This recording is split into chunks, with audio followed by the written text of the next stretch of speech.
I was genuinely surprised when Donald Trump completed yet another arms deal over the weekend when I saw who it was that he was selling the arms to.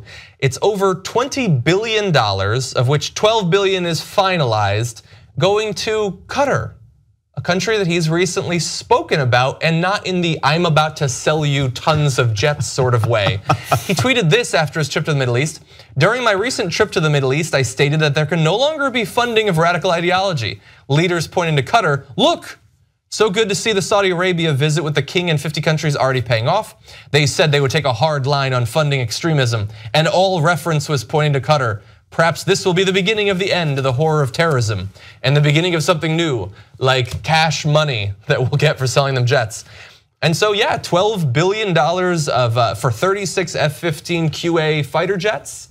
That's finalized. Now, this was not set up under Trump. This was finalized at the end of last year under Barack Obama, who didn't chastise them on Twitter as being funders of radical terrorism.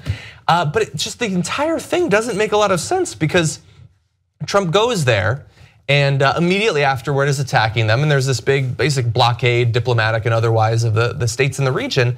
And he's attacking them.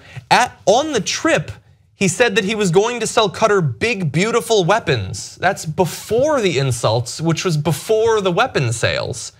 Does he know what country he was talking about in any of those instances? Right, and this Dana Shell Smith, the US ambassador to Qatar, stepped down last week too, after tweeting negatively about about Donald Trump, and the whole notion that things are falling apart for America in Qatar is amazing now, because of course, what does he do after all of this? After all the criticism of what's going on, now let's go sell them some more. Yeah.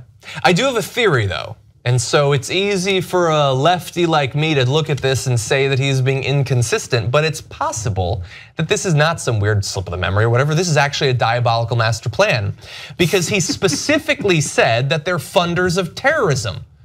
Well, what can they not do if you get 12 billion of their dollars? They can't give that money to terrorists. Right.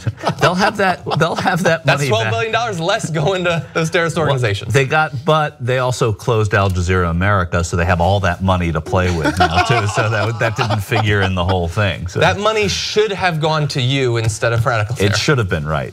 Membership helps fund the Young Turks. You know one great thing about that? That means we're not accountable to anyone but you guys. That's why we're strong together, because we built this show around you. Come build it even bigger and better at tytnetwork.com/join.